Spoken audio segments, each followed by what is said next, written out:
All right, I think Testing. we have solved our technology issues, so I would like to call to order the Select Board at this time for this meeting on June 2nd that had been scheduled to begin at Testing. had scheduled to begin at 6 p.m. Can you hear us? We can hear you, yes. Excellent.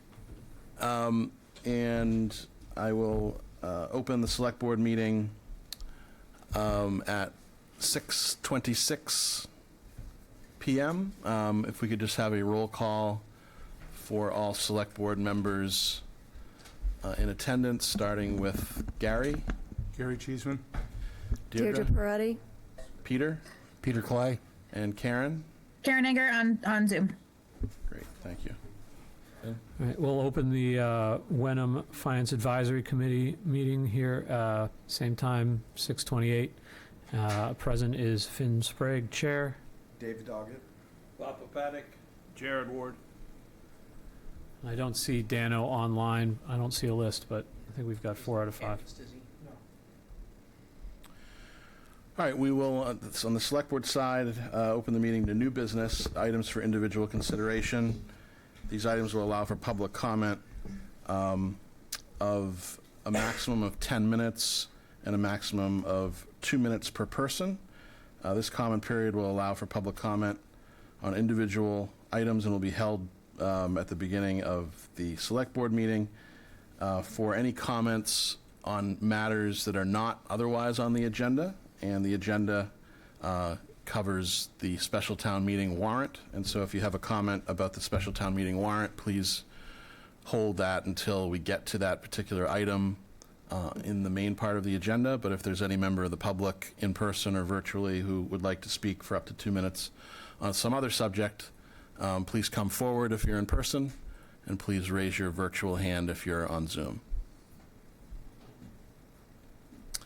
No one in person, and it does not appear that anyone is raising their hand on Zoom. So with that, I will entertain a motion to open the warrant hearing. So moved. Is there a second? Seconded by Peter. And we'll take a roll call vote on the Select Board side. Gary? Yes. Deirdre? Yes. Peter? Yes. Karen? Yes. And Ben is yes. Does the FinCom need to do any preliminary things, or can we just turn it over to the moderator? Great. So next is the conducting of the warrant hearing to review articles contained in the 2025 special town meeting. And with that, I would like to turn things over to our town moderator, Roger Smearage. Thank you, Ben. Good evening, everyone. So the warrant for the special town meeting, the June special town meeting, has 13 articles. They're noted in the agenda for tonight's warrant hearing. We can certainly go through articles 1 through 4 sequentially. I'll just note off the top that it is the moderator's opinion that those 4 articles can be handled as a consent calendar on town meeting floor, meaning that unless there are holds placed on any of those 4 articles, we'll have a single motion to approve all 4 articles as printed in the warrant. But for discussion purposes tonight, we can certainly go through them one by one. So the first article is local acceptance of Mass General Laws, Chapter 41, Section 19K. And I think either Jared or Finn will be handling this for the FinCon, depending on whether it's part of a consent or taken out separately. And then I also note that the warrant reflects that FinCom has to make recommendations on this article as well as the others in the consent calendar. Well, I have the script that was. I have the script that was being communicated out, so I have some of the language there. I don't know if that's something you'd like me to read out loud now. No. Okay. Yeah, I mean, you can All right. So do whatever you need to.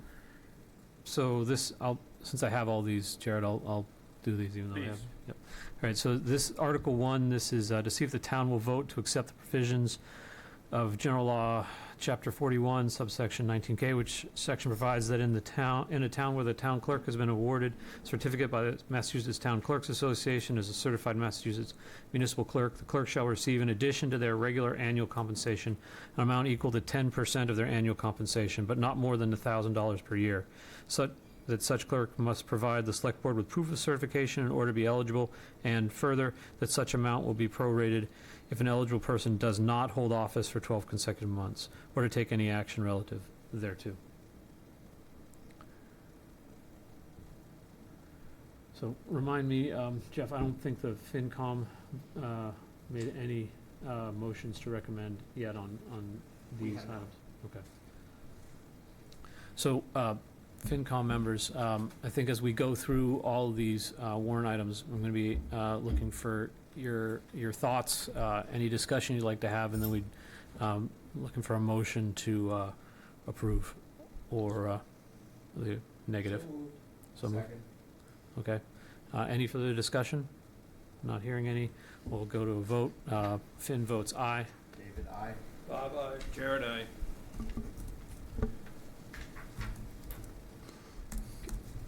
Is the, I noticed that in thing that you said that the select board has already made recommendation on that one, so we don't need to go through? Okay, so it's going to be us tonight, guys.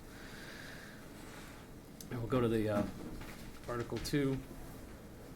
So Article 2, unless, Mr. Chair of the Select Board, unless there's any further discussion from you on Article 1? There's not. All right, Article 2 is local acceptance of Mass General Law, Chapter 41, Section 108P. And Finn, I'll turn it back over to you for now. Okay. Which provides that that in a town where the treasurer collector has been awarded a certificate by the Massachusetts Collector and the Treasurers Association as a certified Massachusetts municipal collector or treasurer shall receive, in addition to their regular annual compensation, an amount equal to 10% of their annual compensation, but not more than $1,000 per year, limited to one such position, regardless if they have the two certificates, such that the treasurer collector must provide the select board with proof of certification in order to be eligible, and further that such amount will be prorated if an eligible person does not hold office for 12 consecutive months, or take any action there relative thereto. You guys have any discussion on this? No? Well, that'll move him. Second. All right, move to a vote. All right, Jared, aye. Bob, aye. David, aye. Finn, aye. Any other further discussion from the FinCom on Article 2? No, sir. Any discussion from the Select Board on Article 2? None. All right, let's move on to Article 3, which is local acceptance of Massachusetts General Law, Chapter 41, Section 19J. I'll turn it over to Finn. All right, to compensate a clerk in a town who also serves as a member of its board of registrars of voters to be paid, registrars of voters to be paid, in addition to the regular compensation, some not less than $50 but not to exceed $100, and if the number of registered voters exceeds 1,000, an additional sum of not less than $50 but not to exceed $100 for each additional 1,000 of registered voters or major fraction thereof, provided, however, that the total payment of such service that the total payment for such service as a member of said board shall not exceed $4,000 in a year, or to take any action relative thereto. Any discussion, gentlemen? No? All right, looking for a motion. Second. Okay, move to a vote. Jared, aye. Bob, aye. David, aye. Finn, aye. Any further discussion from the FinCom? No, sir. Any discussion on Article 3 from the Select Board? No. All right, on to Article 4. Local acceptance of Chapter 59, Section 21A. FinCom. Which section provides that in a town where the assessor or assistant assessor has been awarded a certificate by the International Association of Assessing Officers as a certified assessing evaluator, who has been awarded a certificate by the Association of Massachusetts Assessor as a certified Massachusetts assessor, shall receive, in addition to their regular annual compensation, an amount equal to 10% of their annual compensation, but not more than $1,000 per year if the assessor or assistant assessor is full-time, and not more than $500 if part-time, limited to only one such position, regardless if they have the two certificates. That such assessor or assistant assessor must provide the select board with proof of certification in order to be eligible, and further, that such amount will be prorated if an eligible person does not hold office for 12 consecutive months, or take any action relative thereto. So moved. Second. Move to a vote, please. Jared, aye. Bob, aye. David, aye. Finn, aye. Any further discussion from the FinCom on Article 4? No, sir. Any discussion from the Select Board on Article 4? No. All right, in light of the favorable recommendations on all 4 of these articles from the FinCom, I still intend to proceed with them as a consent calendar. Doesn't seem like there's any difference of opinion among the 4 articles, so we'll take those 4 articles as a consent calendar on next Monday night. Sounds good to me. Thank you, sir. All right, so on to Article 5. Article 5 is to accept Spring Hill Subdivision Way as a public way. I understand that the motion is going to be made by the chair of the planning board, so we can recognize Ann Weeks, if that's acceptable to the board, the chair of the board. Yes, please. All right. So this motion is to see if the town will vote to accept the layout of Spring Hill Farm Road and Angus Circle as public ways, as heretofore laid out by the Select Board and shown on a plan entitled Street Acceptance Plan, Spring Hill Farm Road and Angus Circle, Wenham, Massachusetts, dated December 8th, 2023, and prepared by Hayes Engineering Incorporated, on file with the town clerk, and authorize the Select Board to acquire by gift and/or eminent domain the fee or permanent easements to use said way for all purposes for which public ways are used in the town of Wenham, and any drainage, utility, access, sightline, and/or other related easements, or take any other action relative thereto. It looks like the Select Board is making its recommendation at town meeting. I know there were some questions about, we've had some questions on the planning board off and on about this proposal. It's in an unusual posture, so I can answer questions if people have them now. And I'll note that the warrant recommends that, the warrant notes that the planning board recommended favorable action 4-1-0. Yes. So, Ann, if there's anything you want to elaborate on, go ahead. Otherwise, if anyone has any questions for the planning board at this time, and then we'll turn to FinCom and Select Board. Well, this was like I said, it's an unusual posture because in the usual course of events, the developer handles this, but the developer basically walked away from the project, I guess is the kindest way to put it, with some pieces left undone. One was, in the planning board's view, the question of the construction of affordable housing units in this development. The developer donated some land, and Habitat is working on developing an additional unit on that land. There is one unit out there. So that was one thing that held this up. And then the other was a question about maintaining the stormwater infrastructure. And the Homeowners Association here really stepped up and took on this project, and I believe at this point has sorted out who is responsible, has agreed to be responsible for the stormwater system and its maintenance. So this took a long time to come through the board, and I think the 4-1 vote is illustrative of the fact that there was some feeling that allowing this to go forward without the affordable units completely done was not the preferred solution, although I don't want to speak for the person who voted in this way. So anyway, that's what I can tell you. I'm not going to say that all on next Monday night, but that's the background. All right, thanks, Ann. Can I ask a question? Yes. I mean, do we concur with the recommendation of the planning board? Well, Peter, if I may, I'd like to have Finance Committee ask any questions they have before we get to the Select Board, and your recommendation, if that's acceptable, Mr. Chair. Yes. Okay, and I think that the town administrator wants Yeah. to jump in here. Yeah, if I could just quickly jump in. I see Andrew waiting to speak as well. So I had originally planned to have the Select Board make their recommendation tomorrow night, where they would have the option to hear any concerns, if any, that were raised, and just further update that we discussed this. I believe it was last meeting where we went through the agreement that we were working through with the housing association and the town. All the signatures have been secured successfully. So all the paperwork, both for the plan submitted and the ability to lien to recoup any costs if the town was to have to step in for safety reasons far in the future, have all been secured. But I just wanted to interject that that's the stage that we're at now, and the select board can do with that what it wants either tonight or tomorrow. We'll have another opportunity tomorrow. Finn? Yeah, so I'm not sure if there's a point of order, but it doesn't mention in the script that the FinCom has to make a recommendation on that. Is that something that we're going to be asking the FinCom to be doing? I mean, the warrant doesn't call for it, and the script as it's currently drafted, I haven't noted it because it's not in the warrant, but I certainly think if FinCom wants to make a recommendation on this, it's probably within your scope. I mean, this could have financial impact on the town, I suppose. So I'll leave it to you, whether you want to discuss, ask questions, or, make a recommendation. They made a concession to do the plowing and stuff earlier in the winter. So that's really the only extra cost because they're going to handle the stormwater. So. Sure. I think from the FinCom's point of view, we've been looking at this quite a bit.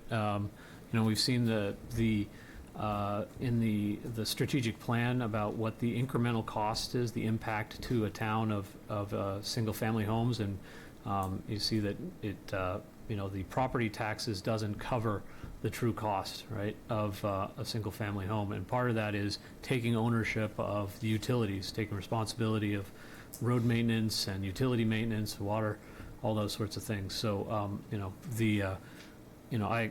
I see what the point, that there's been some work here to take ownership of the particularly expensive storm drainage and these sorts of things, which is encouraging. But I think if you had to do the math on it, you would probably see it as obliging the town to some expenses in the future to maintain the roadways and the utilities. I couldn't tell you what those numbers are. That's just my guess at it, and we'll probably end up but to not accept it would be kind of to diverge with the way that small towns have been handling this for decades. So let me ask, does FinCom want to make a recommendation as a body to town meeting on this article?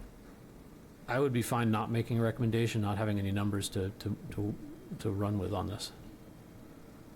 What do you guys feel? I agree with that. Great. Okay, yeah, we'll stay silent on this Okay. topic. Thanks. Mr. Chair, I'll turn it over to the select board. Sure. Thank you, Mr. Moderator. So we'll open this up for any select board comments and questions. I'll just get it started to give my perspective as someone who was involved in several of the meetings and discussions along the way with staff, with the planning board, and with representatives of the Spring Hill neighborhood, including Mr. Goodman, who's here. And as the town administrator said, we're at a place now where the homeowners association at Spring Hill has formed. They have satisfied every condition that has been asked of them with respect to the O&M plan, the operations and maintenance plan for the quite strictly construed stormwater management system that was put in place by DEP. And as Chair Weeks alluded to, I think that as a town we found a satisfactory solution dealing with the Habitat for Humanity affordable housing piece, which took some time because unfortunately the developer did renege on its obligations in that regard, but a solution has been found there. And so a lot of work went into this dialogue on both sides, Spring Hill and the town, and I think that it's come to a very satisfactory place. And so, from my perspective, I think that the select board should consider giving a favorable recommendation tonight to the street acceptance. I would mention one other thing, which is that on Friday we approved an element of this on Friday, did we not? We accepted the engineering plans that have to be accepted. You have to hold a public hearing on the engineered plans. Was it 2 weeks in Right. advance of the special town meeting, and the board held that on Friday and accepted the plans. Right, and that was unanimous on the part of the select board, so that piece is in place as well. But I'd open it up for any other select board comments first, and then we could ask Mr. Goodman if he wants to make any comments. I have no comments, questions. Okay. Karen, anything? Okay. Mr. Goodman, would you like to speak? Andrew Goodman, 2 Angus Circle, Wenham, Mass. So, thank you. And I'm a trustee of the Homeowners Association at Spring Hill Farm. I've been before you guys a few times. So I appreciate all the work that the town has partnered with us in getting us this place. I do want to ask you for your favorable recommendation tonight. As I think Chairperson Timon laid it out very well of where we are. We've gotten all the documents which were negotiated with our lawyer, with KP Laws, partners. Not only did they get signed, not only did they all get notarized, not only did we get Habitat for Humanity to sign on them too, they're all recorded in the Salem deeds. So, I mean, they're out there, they're public records. We're obligated. We've gone and done everything that's been requested of us. And so we appreciate your favorable recommendation tonight and hope for a successful vote at the meeting next Monday. Thank you. Thank you. Does anyone else wish to speak on this subject? With that, I will entertain a motion from a select board member on this warrant article. So moved. Is there a second on the favorable recommendation? Second. Okay. We'll do a roll call. We'll start with Karen this time. Karen? Yes. Or Peter? approve, whatever you're looking for. Yes. Deirdre? Yes. Gary, yes. And Ben, yes. Thank you. Back to you, Mr. Moderator. So unless there's anything else on Article 5, we'll move on to Article 6. Article 6 is a new Cutler Elementary School at 237 Asbury Street, Hamilton, Massachusetts. And at this time, I will turn it over to the FinCom. All right. I got it. So in lieu of, or do you want to read it? There you go. Cheers. Well, I had just, I'll be happy to read it, and I just had a very brief comment prior to reading it, just to clarify an update from town meeting. The Finance Committee endorsed the $142 million consolidated elementary school project at town meeting on April 5th and issued a lengthy report supporting its endorsement of the project as the best financial option for the future elementary schools. Our recommendation has not changed, and our April report speaks for itself. That said, subsequent to town meeting, the Finance Committee did discuss ramifications of current federal trade policy on the potential costs of the project, specifically as it relates to possible project cost overruns during construction. Our conclusion is that given the guaranteed maximum price construction contract, the prevailing wage project labor agreement that will be in place, and the full bonding of the contract, the potential for cost overruns becoming the responsibility of the town during construction is minimal, unless the school committee consents to any change orders during construction. That's our only additional comment since town meeting. And now I'll read the warrant.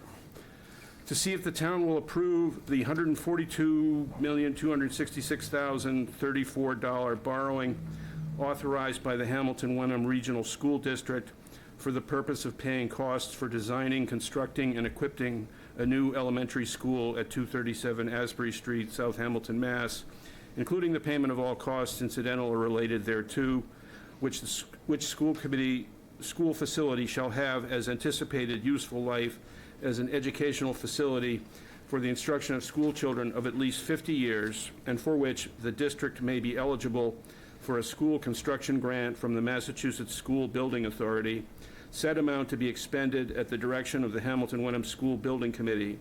The MSBA's grant program is a non-entitlement discretionary program based on need as determined by the MSBA, and any project costs the district incurs in excess of any grant approved by and received from the MSBA shall be the sole responsibility of the district and its member municipalities.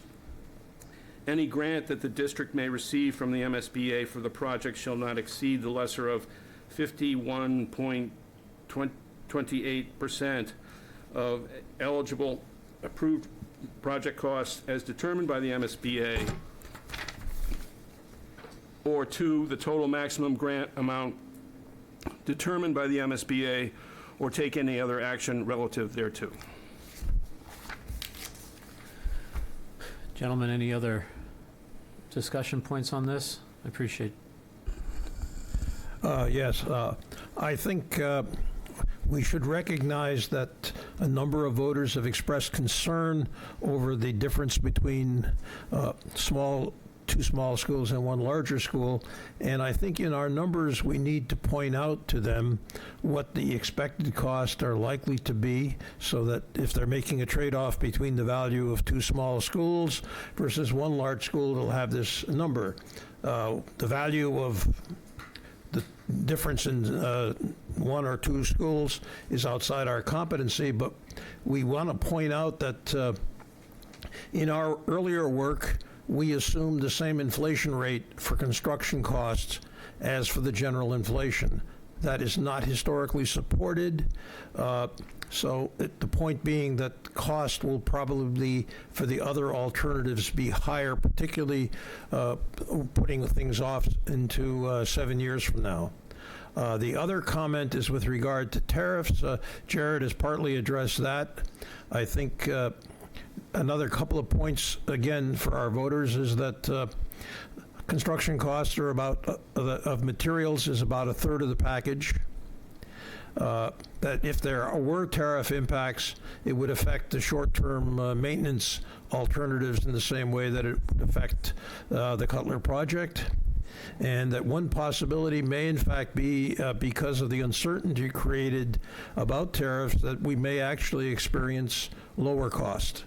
And that could be caused by towns who have projects before not endorsing them, contractors worrying about, are people going to approve the project? So it's possible that we could come in lower where the contractors eat some profit or reduce their, covering their overhead cost and have some projects to work on. So I thought those are things that the voters should be aware of. Anything from you, David? No, I wholeheartedly agree with both of my committee members' statements, and have nothing further.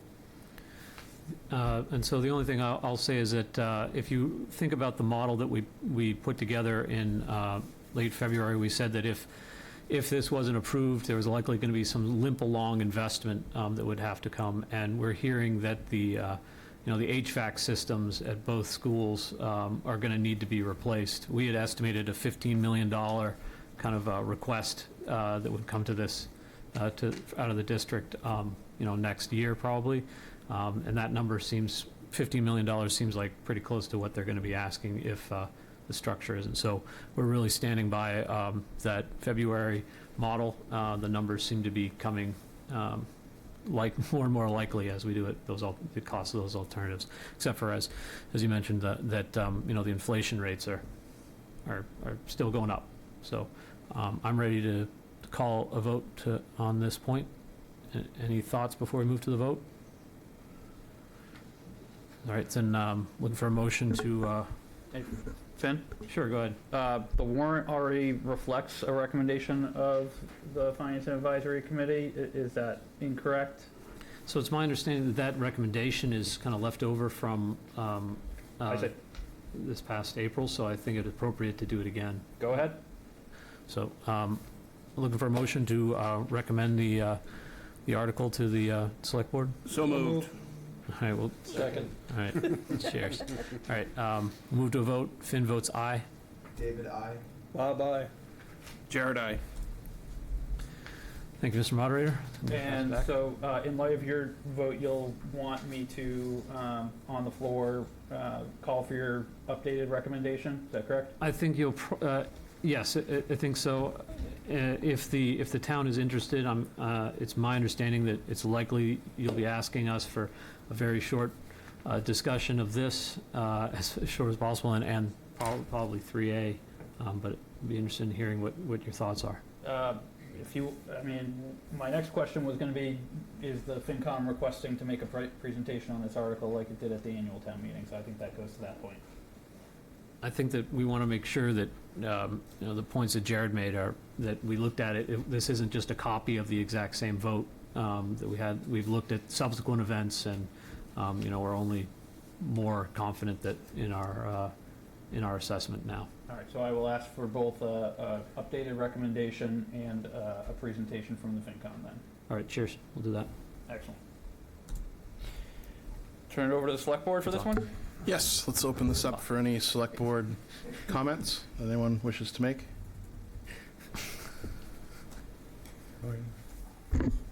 I think I appreciate the work of the FinCom. This has been an extremely thorough and thoughtful recommendation, and I think I can speak for the Select Board that we also stand by our recommendation that this is the best course of action for the town of Wenham, and in fact for all of the kids in Hamilton, Wenham, and I would urge everyone to support it. I would also add that I hope the public considers the amount of talent and expertise that has gone into this whole effort literally over years, and that it has the full support of the school committee, especially of the superintendent and the teaching staff. And I think we need to follow along and support this motion as we've done in the past. Anyone else on the select board? Okay, I'll open it up to any public comment. Before we do that, just does the select board want me to recognize you for an updated recommendation, or just rely on what's printed in the warrant? I think we'd like the opportunity to give an updated recommendation. Okay. And does the select board intend to make any presentation?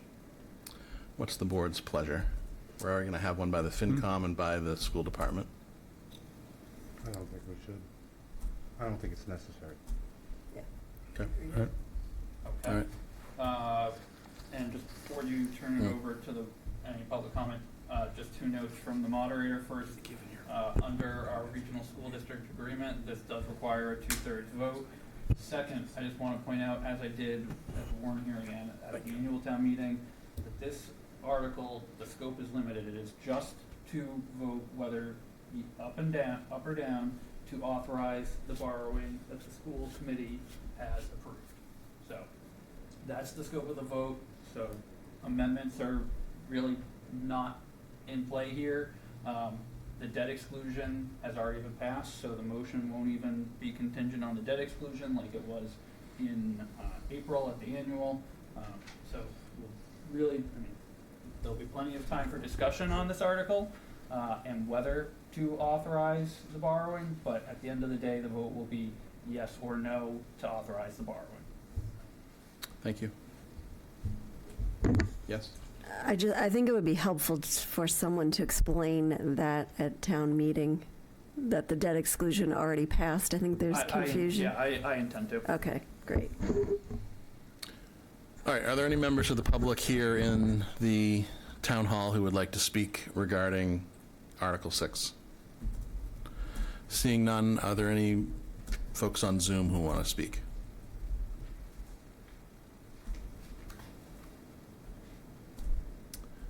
Doesn't appear to be the case, so I think as a select board, we're ready to move on.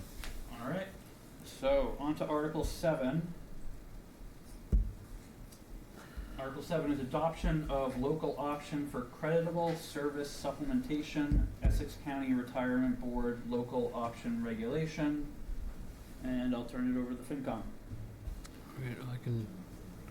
I can read this one, which is provision permits a reserve or permanent intermittent police officer or reserve permanent intermittent or call firefighter to receive service credit for 1 day of full-time service each day in any year which is subsequent to the 5th year and on, which a call firefighter was assigned to and actually performed duty as a call firefighter, and for a reserve police officer to receive credit for service subsequent to the 5th year based on the current creditable service regulation, and consistent with the regulation recently adopted by the Essex County Retirement Board, the town, rather than the Retirement Board, will be responsible for funding any additional service pay authorized by this local option, or to take any action relative thereto.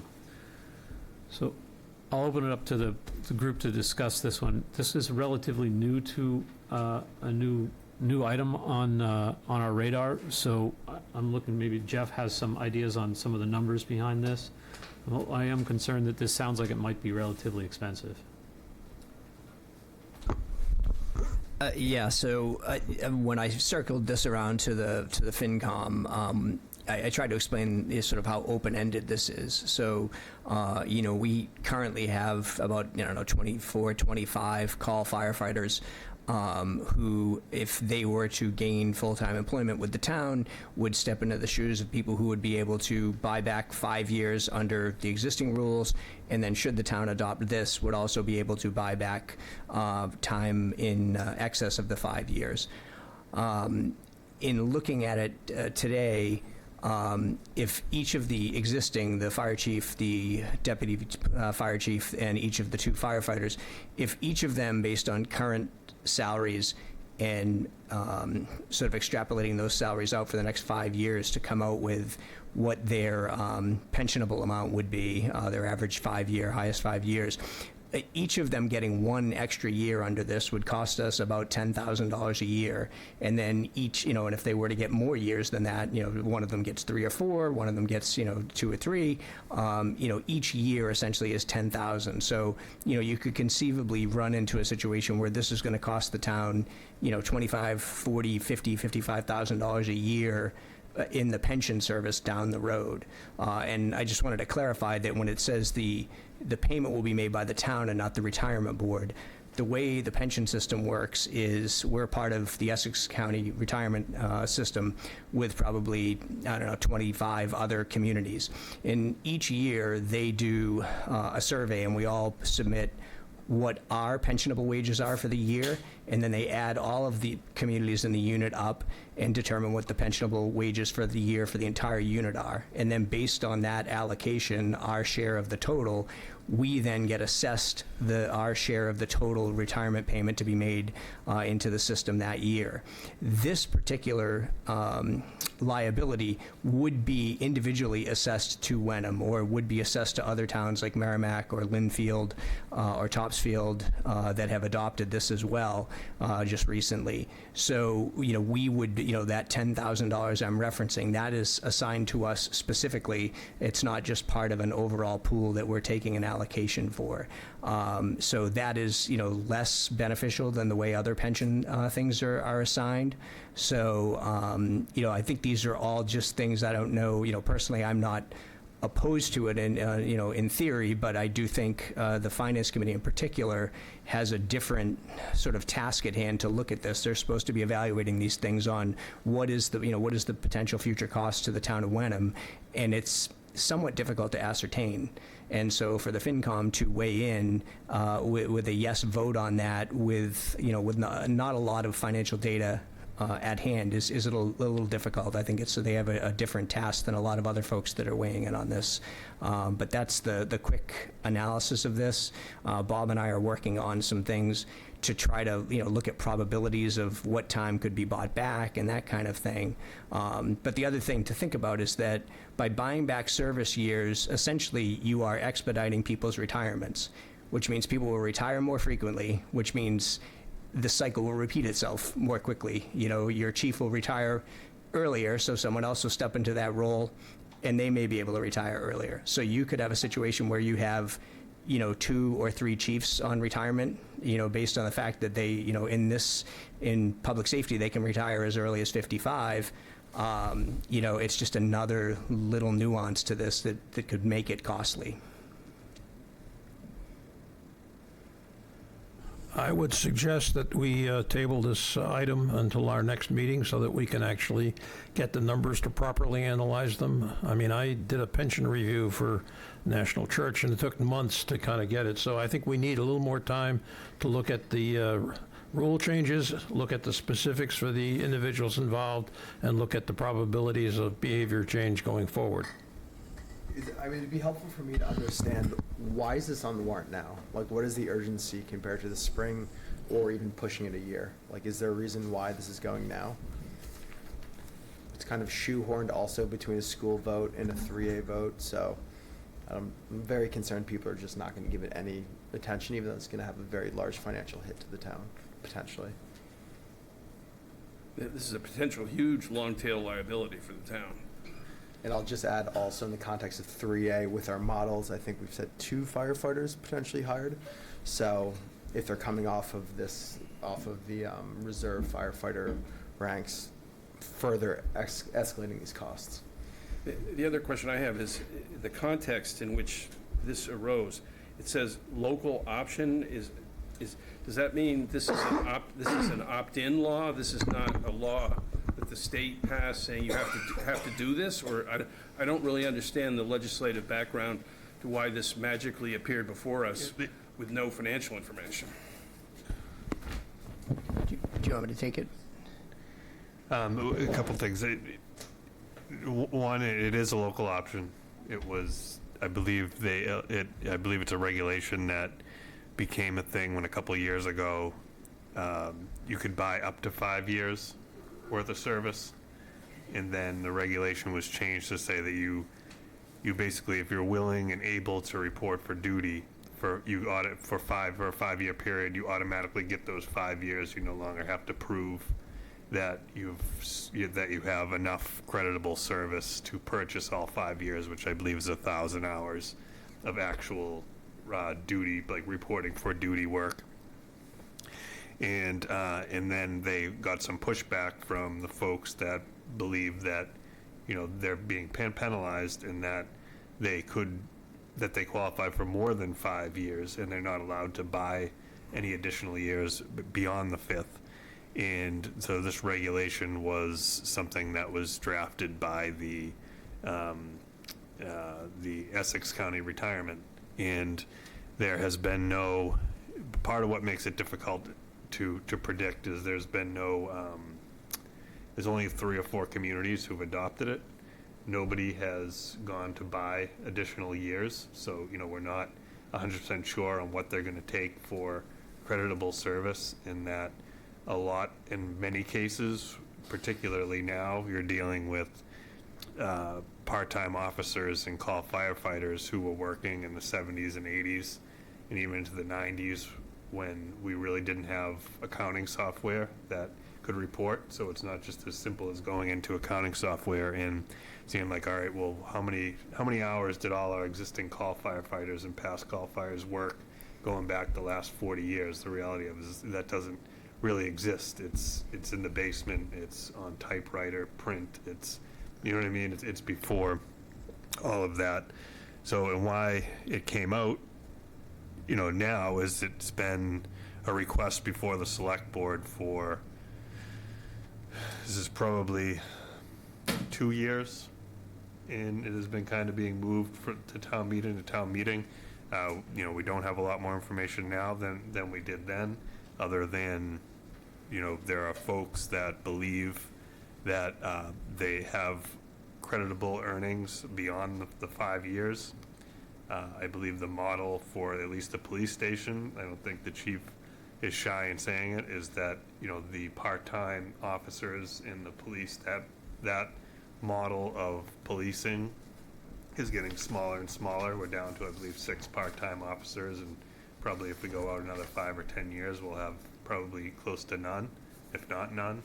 And similarly with fire support, as the community gets a little bit larger, and also just labor and interest in serving your communities in that capacity is getting more and more difficult. And you see many communities in the Commonwealth, particularly this side of 495, are being forced to leave the call model on the fire stations and going more to a full-time model.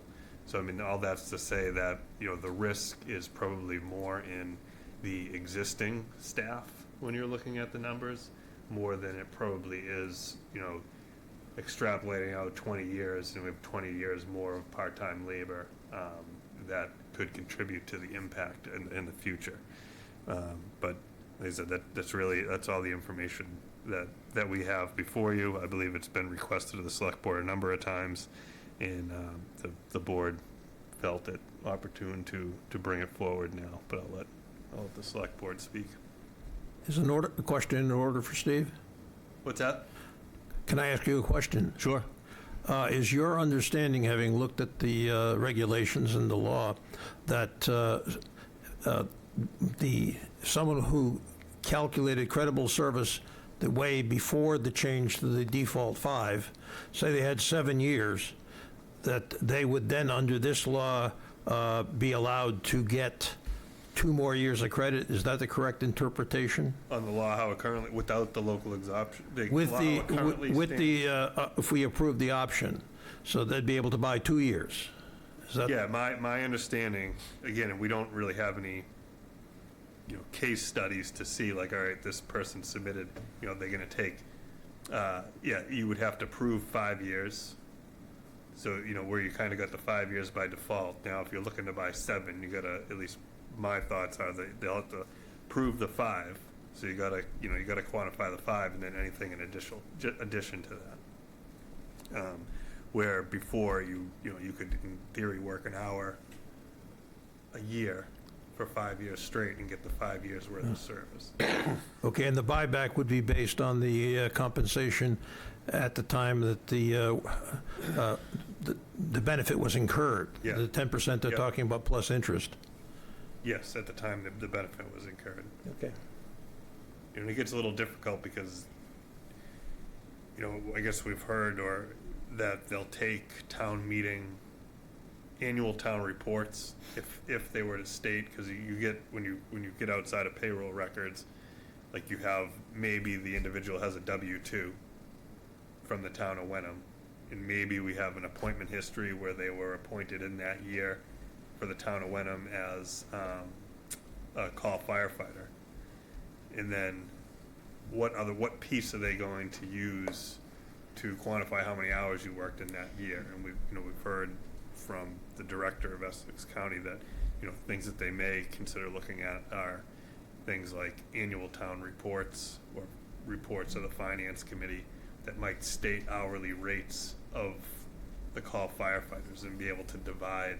So it becomes, really on the Essex County retirement, which, again, makes it difficult because you have another group of individuals making the decision on what they're going to take and how they're going to quantify it. So it becomes between them and the individual who's looking to purchase the service. It's kind of, Wenham adopts this or doesn't adopt this regulation, and then the purchasing of the additional services becomes between the Essex County Retirement Board and the individual looking to purchase the service. We're kind of out of the loop at that point, although we do, we'll do our best to help produce documents that can help make their case, but we don't make the decision. So if I understand that, then if I understand that, an employee could produce whatever records they feel are necessary to document this, hand it to the retirement board, and then then the retirement board sends us a bill? Yes, in a way, yeah. I would just add that the records, they have to come from even though it's the employee is submitting them, they have to essentially be town records. An employee can't just show up, with a shoebox full of stuff at the pension board and say, I worked this time. In fact, the pension board does disallow time on a fairly regular basis because they don't believe it, or not that they don't believe it, but it doesn't have significant documentation behind it. And so some of the issues that can arise is even something like a W-2 that you might think is, about as good a piece of documentation as you could have. In a lot of small towns like Wenham and others around, someone might handle 4 or 5 different tasks within the town. And so a W-2 doesn't necessarily equate to, directly to call fire hours. It could be that you handle, you did part-time work with the DPW, or you did other things. But the regional retirement system is the folks who weigh in on this stuff, but it does require some town documentation for them to approve it. Sorry. Go ahead. From a recruitment standpoint, because I think that's one of the points you made where it may matter kind of down the line. I know we recently hired a firefighter in the last couple of years, as well as a police officer have been outside of kind of this framework. Did we see any material issues with finding kind of qualified candidates? So it doesn't seem like the absence of this is causing. No, any- if I said that or sounded like I did, I don't think that using this No, adoption and, is yeah, a recruitment to be tool. clear, I did not think that you were. All right. Okay. Just Yeah, wanted no, to say. I don't believe it to be the case, and partly, it kind of narrows the field because they have to be a call firefighter or part-time officer. In the community, they become full-time. So like it really narrows the field. Like we could only hire from an individual who's a call firefighter here. It couldn't be like a call firefighter in Middleton applies for the chief job in Wenham and gets the job. This is not relevant to that situation. So, Finn, unless you have something further, what I would propose is that we turn it to the select board and then come so that your committee can hear from the select board what they're thinking and any comments are, and then we'll come back to FinCom for how you want to proceed with respect to your recommendation. Does that work? Sounds great, sure. Okay, select board? Do any select board members have comments or questions about Article 7? Just one question, perhaps, to our finance director. So the 1 day of full-time service each day in any year, so we're talking if they qualify for the 5 years to get that 6th year, they have to show, what, 250 days of service, or is it prorated? No, so the 42B here, the thing that we're talking about adopting, the 5 years, essentially, if you're an appointed call firefighter in Wenham, and essentially you work an hour, that counts as a year. And then the next year, if you're reappointed, so those first 5 years, you could, essentially work 5 hours and get 5 years of coverage because you were appointed. Once you want to go beyond that, if we were to adopt 42B, we would then in year 6 start looking at hour for hour, what did you work, to start looking at what accrues a day, what accrues a month, what accrues to a year. And there's, within the statute, there's lots of different ways they look at it. So I don't know that this applies here, but in some departments, there's 24-hour shifts. So if you worked a call 24-hour shifts, if you work 10 of those in a month, that counts as a month of service. Additionally, if you work 5 of those in a month, and then the next month you work 5 more, you combine those 2 and turn it into a month. So they lay out within the statute 4 or 5 ways to determine what accrues to a month and how that then accrues to a year. But the measurement always is going to start on the first day of that 6th year. Provided if someone didn't have 5 years of call service, if they were only a call firefighter in Wenham for 3 years, that's the max they could get under that measurement. And then they would, sort of begin in year, 3, they would, start measuring it this way. I think that would be pretty unusual. But the 5 years is totally separate. And this all came about, just to get back to sort of one of Jared's points, was there were several lawsuits brought out in, I believe, Worcester or Worcester County. Those were ruled on in the courts. They were ruled on by PERAC, which is the state, pension board. And at that point, they determined to get rid of the old system where folks were able to get more than 5 years of service, and we have folks who have that already. And then in 2023, for a year or two, they stopped that, and no one could get more than 5 years of service. Now, what they've said, and now Essex Regional is now allowing again, if the towns will adopt it, for folks to start getting more than that 5 years again, but only with local adoption in light of the PERAC and court rulings. In looking at our roster today, I took another look, and really of the 24 or so folks that are in the system as call firefighters, about 6 of them are more long-term. Several of them, I would say, are the rest of them are under 5 or 6 years. So the problem might not be right in this current moment that large a problem, but over time it could be. And to David's point, if we did move forward with the 3A, and potentially you're thinking we could add a few more folks, certainly that would be something, would actually be a helpful recruiting tool. People would be more likely to try to stay here, get call hours in Wenham, so that they could parlay that into a job here full time and buy back under these statutes. But the point is, to buy that 6 year, they have to have a very robust amount of commitment and time there. So, they're essentially matching up against a full-time employee to qualify for that 6th year, right? Yeah, I mean, you Yeah, could so- be getting 300 or 400 hours a year, and if you happen to have, if you've been here 20 years, you could parlay that into 4, 5, 6 years if you were, combining all those into time. You're right, it's like full-time. That's You have right, 1,000 and- You have to accumulate 1,000 hours of, not call service, but like, you show up to a shift and you work 4 hours, and you gotta do that 250 times before you get a year. So the first 5 is pretty easily met, but the 6th and beyond is very robust in that you have to actually commit almost full-time hours to accumulate that time over a number of years.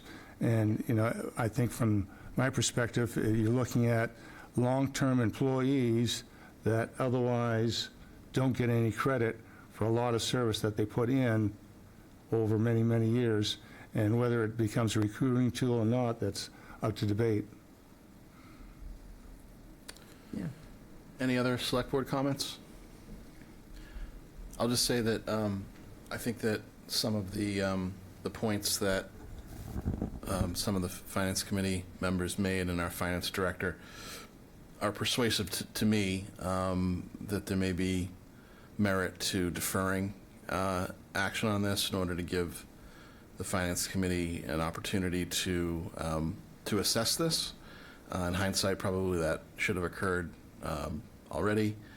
I think that it may be that in that assessment, that given the lack of municipal experience with this local option and maybe a lack of data, that the FinCom may determine that it's difficult to make projections. But personally, I think it'd be wise to give them the opportunity to look at that. So my question for the moderator is whether, if it were the pleasure of the select board, do we have the discretion to defer action on any article?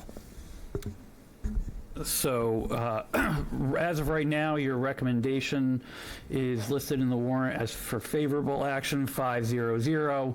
You could, up to the time that my gavel calls in town meeting, and really up until the time of any vote on this, on a motion on this article, you could collectively vote to change your recommendation, for example, to recommend indefinitely postponing action on the article, which would have the effect that you just proposed, Mr. Chair, to defer action by the town meeting and allow FinCom and others to study the matter further. You could also instead recommend making a motion to commit the matter to a committee for study. That's also an option. Thank you. Would anyone like to make a motion either to commit this to a study committee rather than bring it to a vote, or to indefinitely postpone action on the article? So can we commit it to the FinCom? I believe we could. I couldn't tell, but I don't see any reason why you couldn't. That could be the motion. yeah, I just didn't recall they're asking her. Seconded. I'll treat that as the motion itself, just because I sort of just proposed it as a motion. So we have a motion. Do we have a second? Second. Any discussion? I would just add that as the FinCom studies is to please reach out to the two chiefs to get the perspective of the fire chief and the police chief, who I believe originally requested this to be on the warrant. Fire chief's request. Fire chief. And I think we ought to perhaps put a timeline to make sure, given that this is rolled for 2 years, that we give a timeline that for sure it comes up at the next annual town meeting. If I may, so the form of the motion that the select board could make on the floor of the meeting is, I move that the matter be referred to the FinCom to study and report to the next annual town meeting.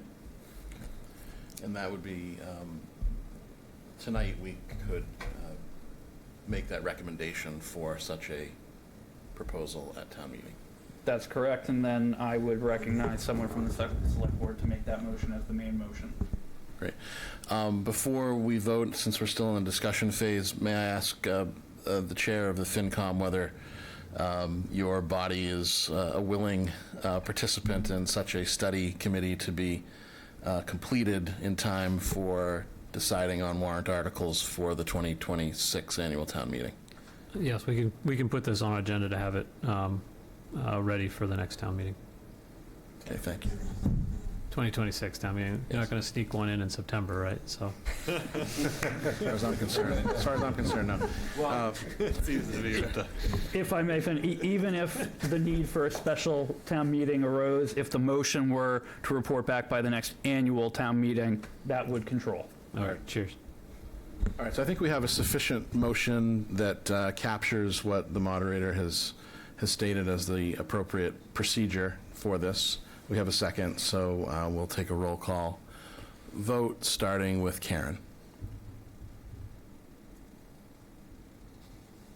Yes. Peter? Yes. Deirdre? Yes. Gary? Yes. And Ben is yes. Thank you, Mr. Chair. Finn, in light of the select board's recommendation, do you want me to do you want to take a vote tonight to recognize or to make a recommendation to support that course of action? Do we need a recommendation on this? Because if we don't, we can just You leave it don't with need one, but It'd be helpful that Yeah. make the fire police feel better that we've committed to it with a vote. So we can. So it's a motion essentially to support your motion to postpone it until the annual town meeting? essentially you'd be, moving to, your recommendation would be to support the select board's motion to commit it to study. Okay. So All right, looking for a second. All right, we'll move to a vote. I'll vote aye. David, aye. Bob, aye. Jared, aye.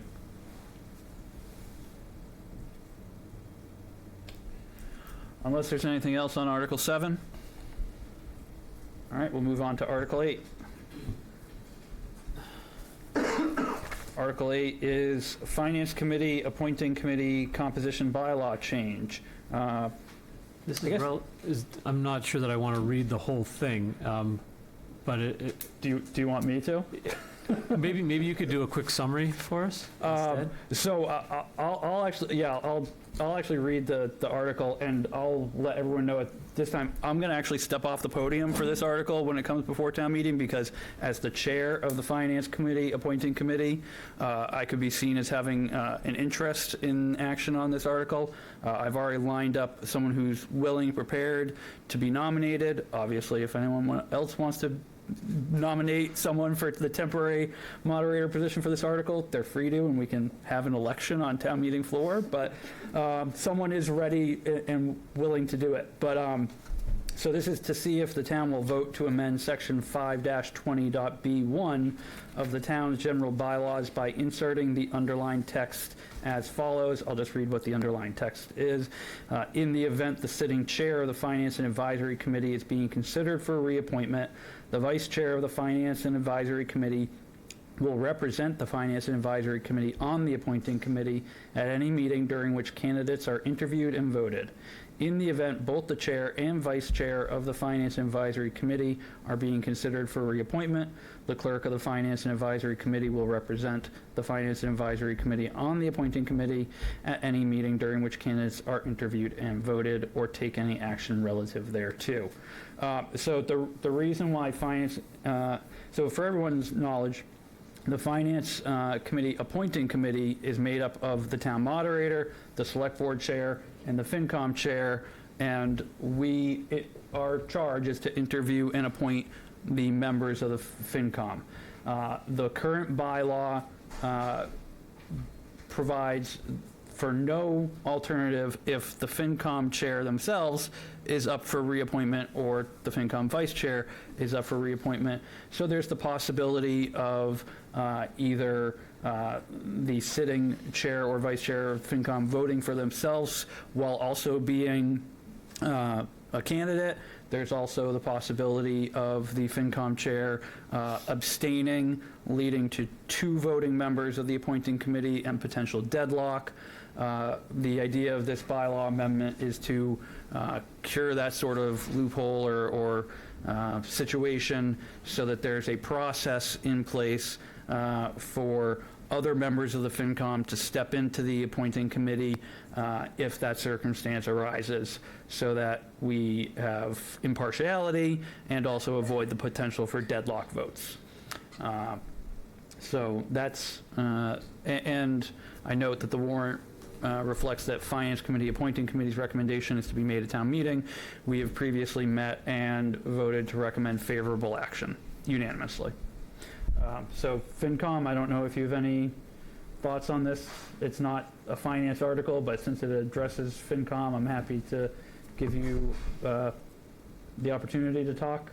Yeah, I think this is, I support this motion because it gives the independence in appearance and fact when it comes to voting for roles and positions.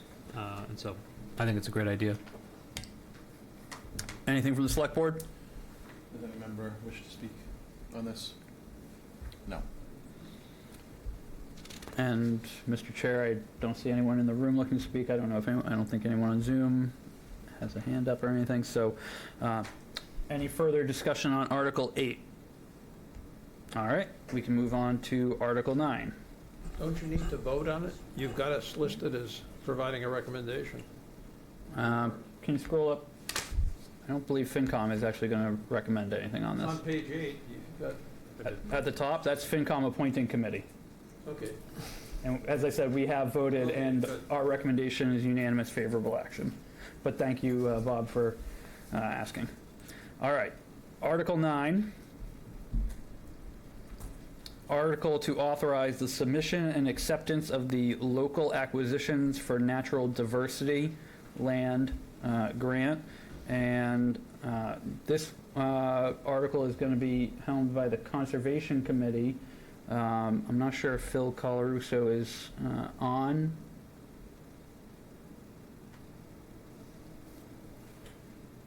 Doesn't look like it. So who wants to, anyone volunteering to take the lead on this one? Or I can read it and... I can give it a break. Unless, Kate, you want to? Don't everyone jump at once. I'll just give a quick recap. I won't read the motion, but essentially what we're looking to do here is a lot of folks are familiar with the Streeter property, and we've had the opportunity to partner with Greenbelt and help acquire the property. So in that situation, they will be the purchaser and the property owner. However, we're having the opportunity to purchase the conservation easement or restriction, in which we would not be able to conserve the entire parcel, but a large majority of it. The land will be carved up into different sections, preserving the agricultural land, and also a majority of the land that is woodlands and trails. So what this is part of so Essex County, the Greenbelt will go out and come up with a funding plan where they go out to their donors and various stakeholders to raise money. The town, through a town meeting appropriation last year, put about $2 million into the conservation trust from CPC, which was a balance that had been growing over a number of years, and they can use up to this money independently. The Conservation Commission can use that with the second piece is with select board approval. And another funding source would be this land grant. So the Conservation Commission has already committed to the project and would like to commit up to $2 million to secure that conservation restriction and preserve the land. And it also, but if we were to be successful in securing this land grant for $425,000, that would reduce their maximum contribution by that amount. So that's what this is doing, because the land grant through the Commonwealth requires town meeting approval to submit the application. So we would be compiling the application and submitting it with town meeting approval. And if we were to receive it, it would cap the $2 million at whatever 2 million minus 425 is. Thanks, Steve. FinCom, do you have anything you want to provide on this article? No, it doesn't appear, gentlemen, that we are going to be asked to vote on this one. I don't have anything to add. Thank you. Select Board. I don't believe so. All right. Unless there's anything else on Article 9, we'll move on to Article 10, Amendment to Community Preservation Committee bylaw to substitute a member of the Town Open Space and Recreation Committee for a member of the Hamilton Wenham Joint Recreation Board. This article is going to be helmed by the Community Preservation Committee, of which Rick Woodland is the chair. I'm not sure Rick is able to join us tonight. I think he's actually traveling. Doing vacation. Yeah. So, just in summary, the current bylaw, which is section 5-34.A1, subitem D, provides one member of the Hamilton Wenham Joint Recreation Committee. That's going to be deleted and replaced with Open Space and Recreation Committee as designated by the Open Space and Recreation Committee, as I understand it. Anything else, Steve? No, that sums it up. And Select Board, I don't think FinCom. We're not going to be asked to make a recommendation here, gentlemen, so I don't have anything. I note that Community Preservation Committee's recommendation will be made at town meeting. Select Board, anything? I don't believe so, no. Is there a way for this to get added to the consent agenda? In the moderator's opinion, this would not be appropriate for a consent agenda. I believe the CPC did approve this at a meeting last week, so we can.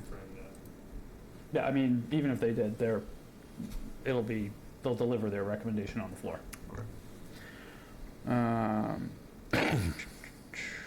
right, on to Article 11, unless there's anything else on Article 10. No, okay.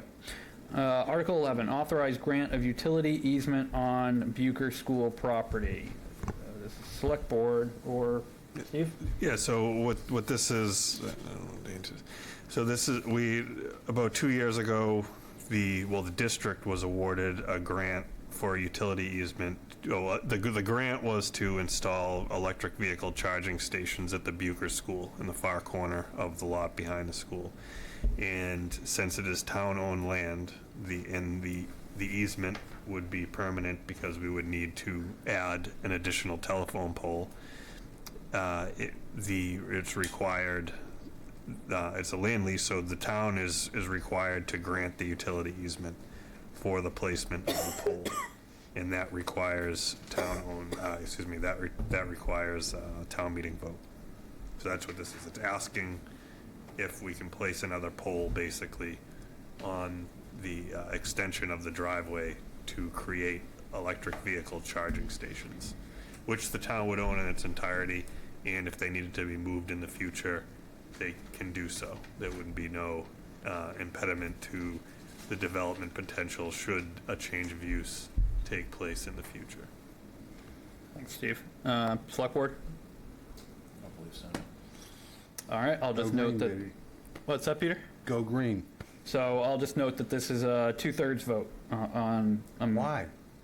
Because it's a acquisition of property interest or distribution of property interest. Okay. Article 12, authorize tax-exempt lease purchase agreement with Energy Systems Group for energy management services. Do you want to read this? FinCom. Yeah, sorry, just catching up. Got ambushed by Finn, sorry. To see if the town will vote to raise an appropriate transfer from the available funds or borrow a sum of money for town hall HVAC geothermal installation and energy conservation measures, including all incidental and related costs, and for the purpose of entering into an energy management service agreement in accordance with GLC 25A for a term of up to 20 years, pursuant to which the energy savings resulting from the installed energy conservation measures will be guaranteed by the entity for the term of the contract as required in GL C 25A, and in connection therewith to authorize the town to enter into a tax-exempt lease purchase agreement for financing thereof of the same period, to authorize the Select Board or its designee to execute documents and take such actions as may be needed to effectuate the vote taken hereunder, or to take any other action relative thereto. All right, so I note that the warrant reflects that FinCom is to make its recommendation at town meeting. Right. So it's my understanding that this is something that we need to recommend, basically, to continue with the $500,000 grant we received for, I guess, have we received it, or we're eligible to receive, for the HVAC in this building? Yeah, I mean, so just to give you a quick summary, so the HVAC here it actually has it's a little over $1 million of grants, rebates, and then an investment tax credit that we will get that will actually fund this project. But in order to start the project, we need to have funding available. So the way that we do that is by structuring this tax-exempt lease purchasing agreement for about $1.1 million, which will give us money to cover the timing issue we have between when we start the project and when we receive the grant funding and the rebates. We've actually started to receive one of the biggest chunks of this money is the $500,000 Green Communities grant. We have received the first $125,000 of that grant already. And we will be able to receive more funds based on progress billing back to the state as we incur costs. But in order to start the project, we need to have this in place. The article here mentions a 20-year time frame. This is actually a 10-year lease purchase agreement with a 5-year call option, which, based on what I've looked at, we fully intend on exercising the call option at 5 years to save about $18,000 worth of interest. But this is just something we need to have in place to get going.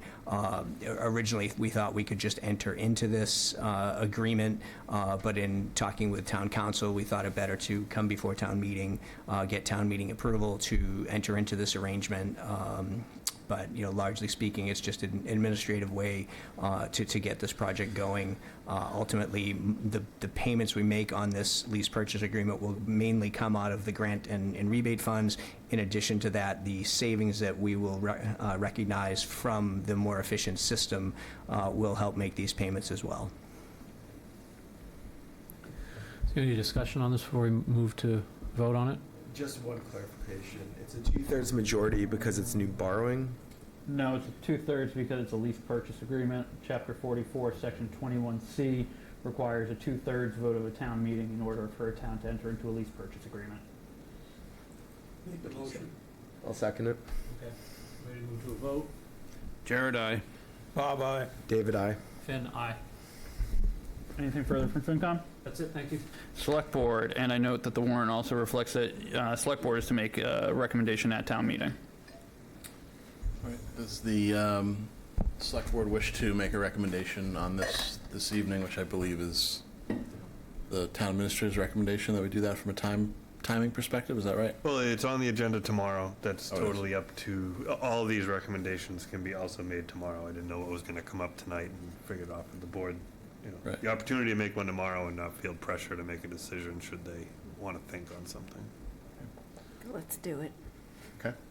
Sounds like we have a motion from Deirdre to Move to recommend favorable action. Thank you. Is there a second? Second, Peter Clay. Any discussion? I'll just, one quick comment. I think this is, might be open to confusion on the floor with all the different numbers. So I think we can have a speaker that could concisely say, this is geothermal, we've got the money, we need some startup money, and it'll be paid back by X. Yeah, in the way this was originally set up, I mean, this is, we're being extra safe. We've gotten, an opinion that, maybe we didn't have to vote this. And then, given what came to light was that we were able to secure all the funding without a town meeting appropriation through grants and such, and where we have no appropriation mentioning the project in a previous town meeting, it was recommended that we probably do this vote to be safe, where this is a leasing agreement, lease purchase agreement. But the idea of this is that it is budget neutral. The payment is guaranteed, the savings, the guaranteed savings in utility costs that are backed by the contractor make and support this lease purchasing agreement. So it's budget neutral to the existing utility appropriation that would be in theory funded level through the life of this agreement. But like Jeff said, the plan is to pay it off much sooner. Yeah, so totally in favor of this. I'm just saying that we need to make sure that the body understands that this is essentially at no cost to the town, Fair point. given the bottom line. Good point. And it sounds like you might be the right person, Steve, to describe that at the town meeting in the way that you just did, if you're Okay. willing. Yeah, and if it gets too granular, Jeff will have to take it over. All right. All right, we have a motion and a second. We'll take a roll call vote in the select board to recommend favorable action on Article 12. Gary? Yes. Deirdre? Yes. Peter? Yes. Karen?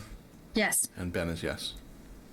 And so, Mr. Chair, in light of the discussion, do you want me to recognize the select board to make a presentation before I entertain a motion when we get to this article?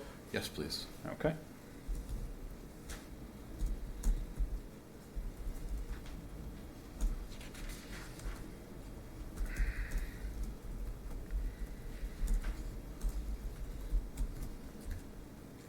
Okay, anything else on Article 12? Article 13. Adoption of 3A MBTA zoning. I'll turn it over to Ann in planning, and we'll go from there. Yeah, I guess I'll read this short paragraph and see if the motion is to see if the town will vote to amend the Town of Wenham zoning bylaw and zoning map to allow for and to regulate multifamily housing as of right, as required by General Law, Chapter 40A, Section 3A, and mixed-use development by special permit in a new overlay district comprised of 2 sub-districts, and to make related amendments set forth in Appendix 5, and to authorize the town clerk to make necessary formatting or numbering changes to incorporate these amendments, or take any other action relative thereto. We have not made a recommendation yet. We plan to meet half an hour before the town meeting and vote at that point. We're waiting for a decision on the preliminary motions that have been argued before the court in our case. And we will have a conversation about this sorry, I'm getting work emails coming over the bottom. We're going to meet to have a conversation about this before the special town meeting next Monday night. There is a presentation to be made. We've been working on this for the past 2 years. Obviously, there's a lot of public interest in this, and I think people are quite torn about it because one does have the sense that this is not being fairly applied to Wenham. On the other hand, the Supreme Judicial Court has declared that the law itself is constitutional. We know that the Attorney General is saying that you are subject to losing funding for important projects beyond the listed grant programs in the statute if you're not in compliance. So if you want to keep scrolling, you can see the location of the first overlay district right in the downtown area, and then the other is out on Boulder Lane, which is not right behind the Bennett Center. It's reported by the Hamilton Wenham News, but that's okay. The downtown district, I forget the precise number, but it's a lower number of units. I want to say 11 and a half or 12 units per acre. And the MFOD2 is a higher number. Anyway, it gets us to the total number that Wenham is required to do to allow by right. If you want to think about what the downtown density would look like, you would look at the mixed-use development on Willow Street that houses Treat Bakery. That's about 12 or plus or minus units an acre. And we did take a straw poll a couple of meetings ago on this, but that was before the town filed its litigation. And I don't know, I can't tell you tonight, obviously, what the meeting, what our vote would be if we held that, if we were to hold that now. So that's what I have to say about this. I don't know if you want to ask me questions, and I'll answer to the best of my ability. Does anyone have questions for the planning board? Jared, you mentioned that you were waiting to take a vote until you heard the results from the lawsuit. Did I hear that correctly? No, not the results from the lawsuit. There's an injunction pending, and if we're enjoined, if the court enjoins the application of 3A to Wenham, then I think maybe we would vote not to put this forward. But that hasn't happened yet. So. But if they don't, you will. I'm just trying to understand what you're waiting on. The injunction. Okay, but if they don't enjoin the project, you are going to take a vote? Well, we're going to take a vote no matter what on Monday night. We wasn't clear. Haven't taken a vote in our regular meetings as yet because we were waiting. We're waiting. Does that make sense? It does. So on May 9th, the town, through our special municipal council, presented our motion for a preliminary injunction to the Superior Court. That motion, as Chair Weeks alluded to, asks the court to exempt Wenham from compliance with 3A based on the unfunded mandate issue. It also asks that the July 14th compliance deadline not be applied to Wenham, and it sought other relief as well, including an order that the Executive Office of Housing and Livable Communities produce a fiscal impact report for 3A. So it's been 3 weeks plus a business day since that hearing, and we were hoping that we would have a decision from Judge Gilday by now. We don't. And so, as Chair Weeks said, everyone is waiting to see what that decision is, if we win the preliminary injunction or win it in part, because that decision will undoubtedly impact the recommendations of boards and the votes that town meeting voters will make. So that's the limbo that we're in at the moment. Correct. Anything else to the chair of the planning board before we turn over to the FinCom for their discussion? I have a question for Ben. I guess. Sorry, Deirdre. Is this a question for Ben, or is it a question through Ben to Ann? No. To Ben. Then why don't we wait until we get to the select board discussion? Okay. Got it. Anything else for the chair of the planning board?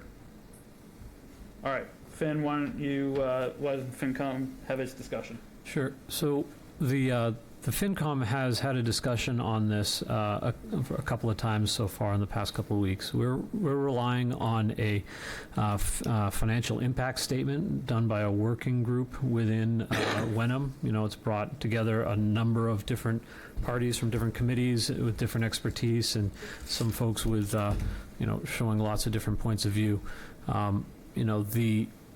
The discussion there and the documentation there suggests, that this is a net, full implementation is a net positive to the town fiscally, financially.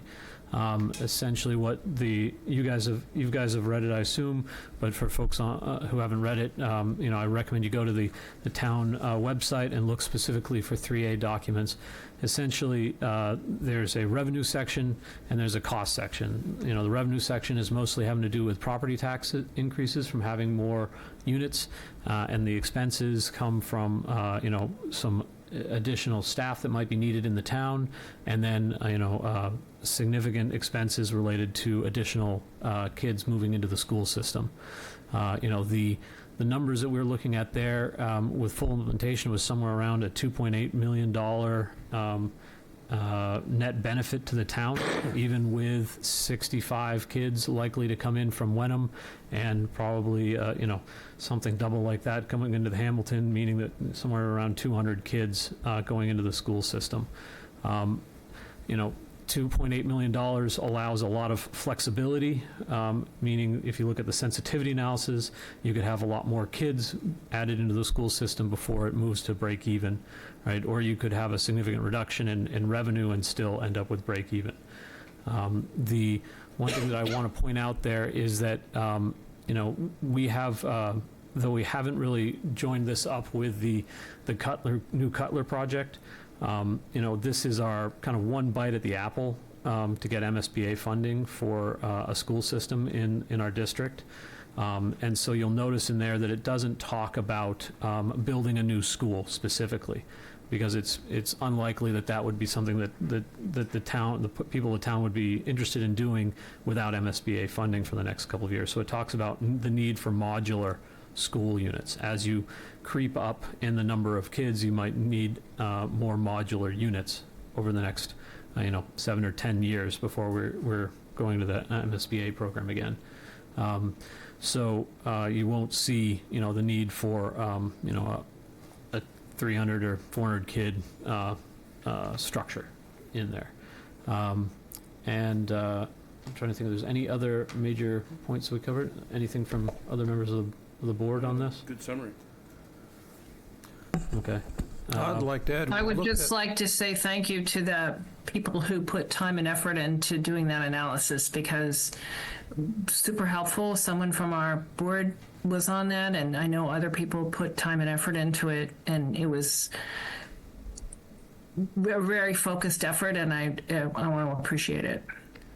If I can, just quickly, I agreed, Ann, and I just thought I'd read the names just to enter them into the record, and it was a great group. I know I learned Fantastic. a lot. Everybody came at it from a different angle, different viewpoints, different assumptions, and I believe, we ended up landing on a consensus amongst the group, and really took a data-driven approach to it with the sensitivity analysis that allows you to kind of take your own views and assumptions and place them into the model. But it was Angus West, Ben Timon, David Anderson, Ben Timon, the chair, David Anderson, planning board, Jeff Soulard, the finance director, Joe Passamato, assistant town administrator, Kate Mallory, land use director, Margaret Hoffman, town planner, Finn Sprague, chair, finance advisory committee, Scott Schoenberger, planning board, and myself. So again, thank you to everybody. It was a relatively large time commitment too, so thank you. So has FinCom taken a vote on a recommendation, or is that still to be done? The plan is to take that tonight. Proceed. Is there any benefit of waiting if every other group is waiting? Is there a point of order? Do we need to wait for the planning board to make a? Or will there be some benefit to the town given existing situations to wait? It's totally up to you when you want to make your vote, and as I said on an earlier article, you can wait literally up until the time that I call for your recommendation.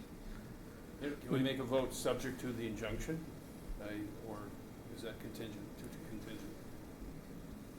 I mean, if the injunction is granted, it's moot and everything's stopped. I certainly agree with that. But The committee can also always vote to change its recommendation, between now and the time we get to this article on Monday night, if circumstances change that impact what your recommendation is. It seems like No matter what you guys vote tonight, if anything, I won't call for your recommendation until we're on the floor discussing this article. So that's when your final recommendation will be given. You want to move to a vote now, or do you want to? I'm happy to vote now. I'm happy to vote now. Yeah. I think there's some additional information that needs to be presented, though. From the planning board or from? Well, I've got some comments from work Jeff and I've done. So I don't know if you want to make the motion and then make it part of the discussion of the motion? Well, I'm happy to hear the discussion now. Oh, okay. You know, you've presented what the committee, working committee gave to FinCom for different cost and expense income at different per student per unit levels, ranging from 0.2 to 0.6. What Jeff and I did was look at, and Jeff can disavow some of this if you'd like, but looked at the probabilities of some things happening. The break-even that came out of the work that the working group gave us was 0.475 students per unit. The calculation based on a mix of housing, in other words, 1 bedroom, 2 bedroom, 3 bedroom, came up with a 0.18 students per unit. If you assumed that all the 2 bedrooms became 3 bedrooms, you'd be looking at 0.36. If you put a half a student into each bedroom other than the 1 bedroom ones, which the data shows virtually no students, it's like 0.02 students per 1 bedroom rental unit. And those of us with kids understand that. That comes out to 0.33. If you looked at the UMass numbers and try to mix to try to get a blend of, for example,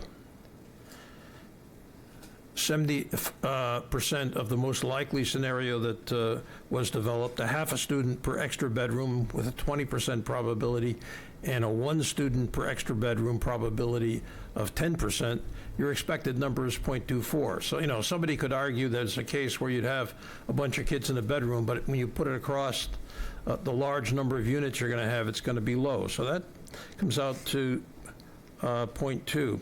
And we looked at a variety of other alternatives, and it's really very hard to get anything above 0.3 versus the 0.75 break even.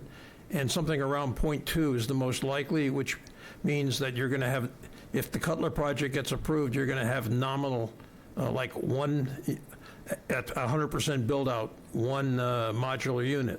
So I think it's important for people to realize that the 0.6, the 0.5, the 0.4 are really, you know, you've got to work to come up with a scenario that's going to produce that, given that you have to have a percentage build out. In other words, if everything doesn't get built, things get prorated smaller.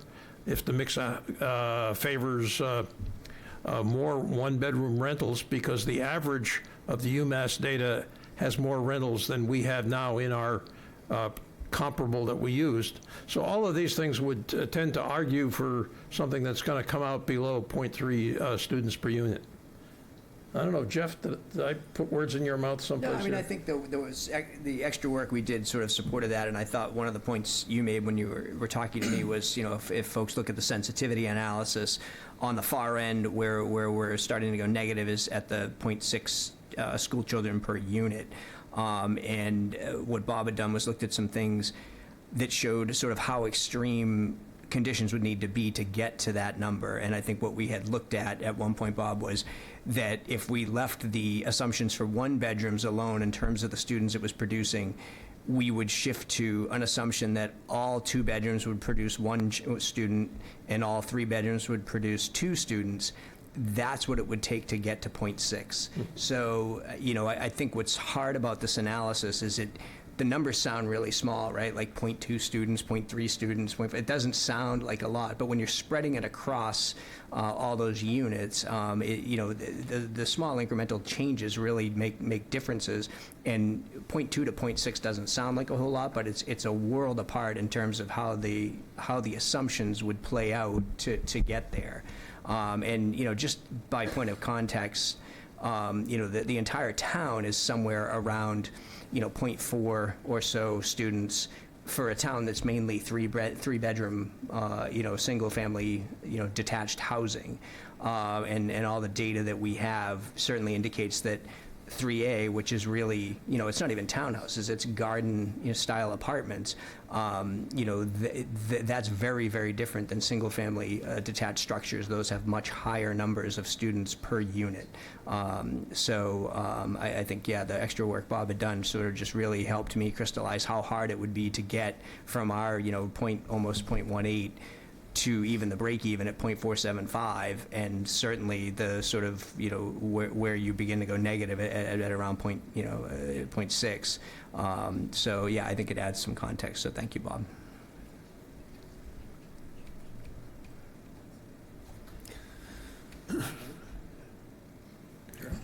Well, I'd like to vote. Okay.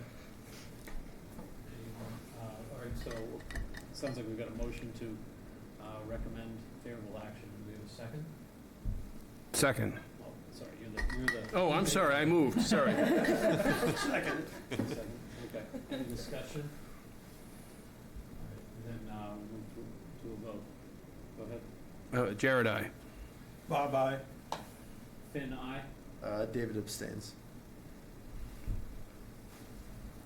So we have 3, 4 for it, and 1 abstention and 1 not present.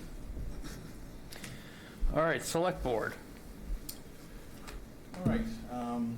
What questions or comments do the select board have? And I know that Deirdre, you had a question a few minutes ago. Well, I mean, it's likely that you can't answer it, but I'm going to ask it anyway. Do you have any sense of the likelihood of us getting a decision before Monday? And if we don't, where does that leave us? Right. So I can't venture a guess on whether we'll have a decision before Monday. I do think that if we are in the same position that we're in now come the vote, that a favorable recommendation by the select board, recognizing that the vote to pursue litigation was a 4-1 vote, so it was not unanimous, but a favorable recommendation would at least could be viewed as sending mixed signals, given that we have a pending request to the courts to allow us to do something different. And that something different is not to toss 3A entirely to the side, I think is a fair assessment of the select board's position. It is to correct some implementation issues that we think need correction, and to provide us a little more flexibility in putting forward multifamily zoning that we think would be a better fit, including, by the way, a request that we be allowed to require a higher percentage of affordable units than what 3A conventionally does, at 10%. So my feeling is that that we should think very hard about whether we ought to make a favorable recommendation either now or at any time before the vote if our request to the court for an injunction is still pending. Thank you. Any other select board member comments or questions?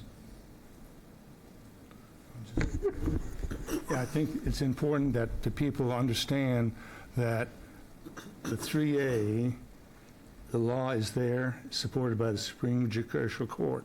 So it's not so much a yes or no answer, but our lawsuit is just trying to tweak some of the Wenham specific ideas, and that going forward, that eventually we need to come into compliance, and certainly I believe it's in our best interest to be in compliance by this current 14 July deadline. I'll open it up to members of the public who have comments about Article 13 and whether or not the select board should be making a recommendation. Mr. Moderator, did you wish to speak? Yes. Before any public comments, did you want me to clarify the quantum of vote for action? Yes, please. So if there is a motion to take action on the article, such as a motion to approve as printed in the warrant, it would be a simple majority vote, not a 2/3 vote as listed in the warrant. It's a simple majority under Chapter 40A, Section 5, which has a few carve-outs from the ordinary 2/3 requirement for a zoning bylaw amendment. Multifamily housing as of right in an eligible location is one of those exceptions. The MBTA zoning act falls within that bucket. So if the motion before town meeting is to adopt the bylaw, then that would be a simple majority rather than 2/3. Thank you. Before I open it up to the public, I don't know whether any members of the planning board, Ann or Dan Pasquarello, if he's still on, have any further comments about this. Is Dan on? I know he plans to do, we put together, I don't see that he is, we put together a presentation that we're planning to tag team on, but mostly it will be Dan because he's done a huge amount of work on this. I will note that the ordinance language that we put forward has in it a somewhat of a sunset provision, so in the event that any action occurs in court after our special town meeting and this is approved and the action of the court is to throw out any part of the regulations as applied to Wenham, that we would have the opportunity to take this back. It would be voided and we would start again on compliance based on the court's decision. So I didn't mention that when we were in conversation before, but I probably should mention it now. Thank you. And Mr. Pasquarello's hand is up as well, so we'll recognize him. Thank you, Mr. Timon. Yes, I'm here. I don't really have anything substantive to add. I think all the points have been covered. I missed the first part of your last comment. I think it was about the sunset. Is that correct? Yep. And what was the first half of that? I'm sorry. I just noted that you are planning. You've done a lot of work on this, and we're planning to do a presentation at the town meeting. And I did say that when I was discussing this earlier, I failed to mention that the ordinance language has a sunset provision. That's all. Yeah, okay, that's what I missed. Yes, we're planning to do a presentation. My only comments were, you just addressed the vote quantum, that it's a simple majority. I think there's a typo in the sunset provision clause itself, where it refers to the severability provision as the wrong paragraph. It should be, I think, BB instead of CC. But we're planning to meet, I think it's 5:30 on Monday to... Yeah, before the meeting. Right. Have a vote. I did discuss that. Yeah, and I'll just add with respect to, yes, we're in limbo because we have a pending motion for a preliminary injunction. I have said at previous meetings that given the existing state of the regulations as they apply to Wenham, I think we've done the best that we could under the metrics that are applied to us right now, but we have not taken a vote for a formal recommendation yet. All right, and as was stated, the planning board does plan to meet shortly before the special town meeting 1 week from tonight, and sounds like we'll be taking that question up as well as potential amendments to the sunset provision potentially. So with that, I think we will recognize members of the public, and I see Mrs. Gajewski here, so please come to the podium. If you could state your name and address, please. Marjorie Gajewski, 7 Perkins Street. I'm hearing that everything seems to be iffy. Everything seems to be in limbo. No one wants to go full force with, and we're less than a week away now. I am submitting a request for you to please remove 3A article from the town meeting warrant and postpone the vote till after the court decisions. There's too many things that just isn't in stone yet. The delay of the date, well, Ben, you said it all, the injunction, the relief, compensation for unfunded mandate. It has it has been hit the court, but we just don't have an answer yet. And I think bringing it for everybody to vote on is putting the cart before the horse. And if it does get voted in, and then the court says, we're going to let you have what you want, it's not going to happen because you cannot undo the vote. So there's too much. The timing is all wrong. I mean, if we had the answer to that, I probably wouldn't be here, but the timing's all wrong. And we're missing so much with it, the exemption, the injunctive relief, the impact estimate on costs. So I am asking you to remove Article 3 from the warrant. There's not enough answers for everything. Why do we have it on the warrant when we have so many things not answered? That's my question, is why are we in a rush to do that? So we're still not into July, whatever that date is. And there's a lot from the consolidated school thing they don't even know about, you know, the number of kids, and yet finance is not voting on, no one seems to want to vote, yes, let's go guns, you know. It's the cart before the horse, and I just wish it would come off the warrant and keep dealing with it until we have the right answers. And there is no guarantee of state approval for anything like paper compliance and sunset clauses. There's no guarantees that we can have all that come about. And I only have one more thing, is once the zoning has been adopted, owners with parcels of land can do whatever they want for it. So, thanks for listening. Thank you, Mrs. Kachesky. Okay. Would anyone else? I would like to have it seriously considered to just have the meeting without the warrant. So it's not possible to remove an article from a posted warrant. So the article's there. Town meeting will do with it what it will, but you can't remove an article from a posted warrant. Postponing is the same thing about postponing the other thing the finance board was going to do. Right, I think you heard the moderator earlier describe some other options that are available, but as he said, pulling it entirely is not one of those. Nobody has any answers, and it's the last thing. Okay. Why is it the last article? All right, thank you very much. All right. Good evening. Good evening. Nancy Flynn to Sias Lane. I'd like to echo the sentiments of Marge. Yes. And I'm hearing that you can't pull it, but I would like to echo the same sentiment of urging you to postpone this. There's just so many question marks. Just delay it so that we just get an answer from the court. That's reasonable.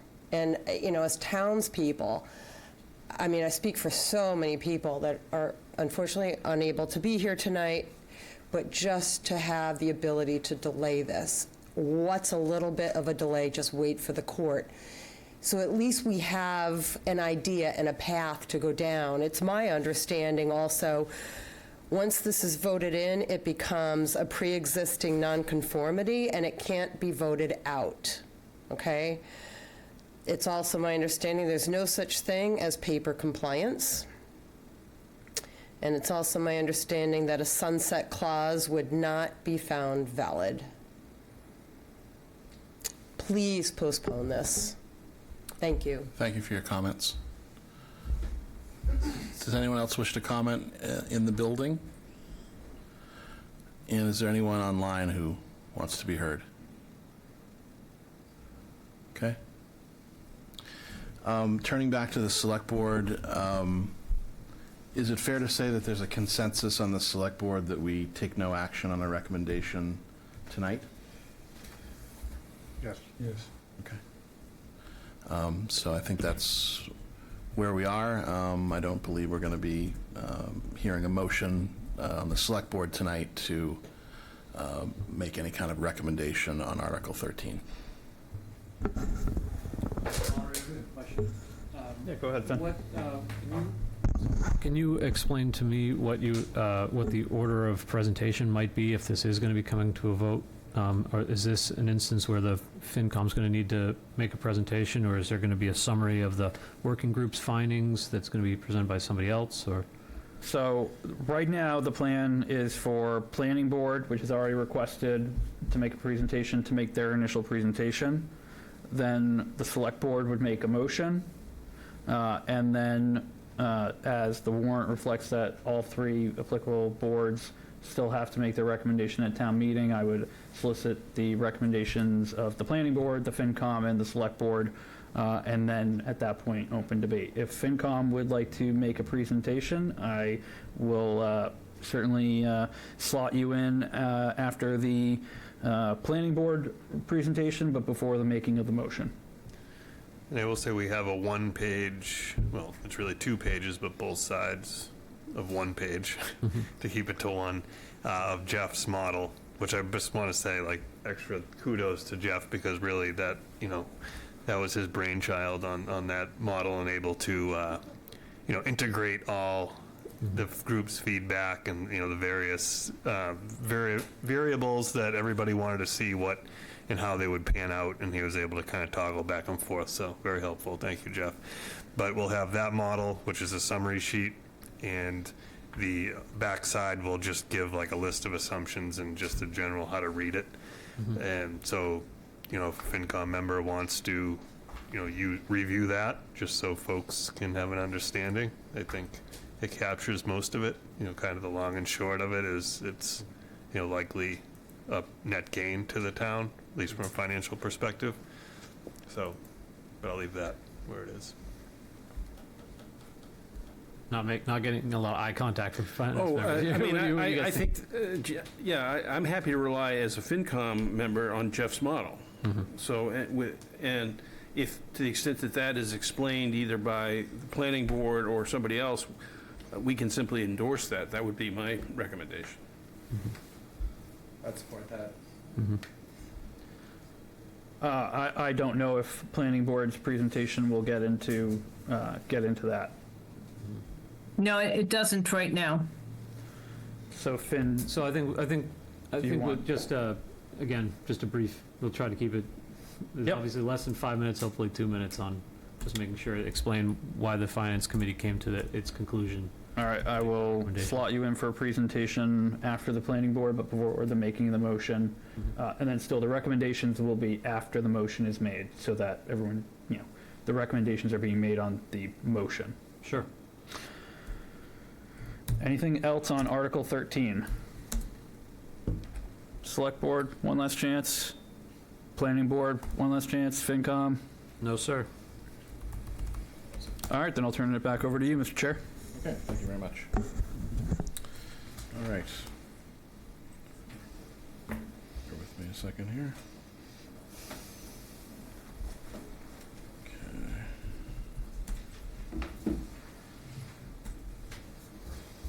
All right, that completes our new business. We have no old business on the agenda tonight, other than any other matters that may have not been anticipated by the chair. There are no such matters to my knowledge. And so with that, I would entertain a motion of the select board to adjourn. I motion that the select board adjourns at 8:22 PM on the 2nd of June. Second? Excellent. We'll take a roll call vote, starting with Gary, Yes. Deirdre, Yes. Peter, Yes. Karen, Yes. and Ben is yes. The select board is adjourned. Thank you. All right, Finance Committee members, we have put a Wednesday meeting on the calendar for us to discuss. but we can cancel it. We can cancel it, but I thought it might be a good time for us to discuss, allocating out the assignments and covering over. What time? I think our normal time would probably be about 7 o'clock. 7? Okay. And then talk about what, if anything, we're going to be saying in our presentations, keeping it short, right? But I think that's it for me. I'd entertain a motion to close the meeting here at It's 8:25. Second. All right, cheers. Vote, Finn votes Jared, yes. aye. All right, I think we're closed. Thank you very much. Thanks, everyone. Thank you, Mr. Moderator. See you Monday. Yes.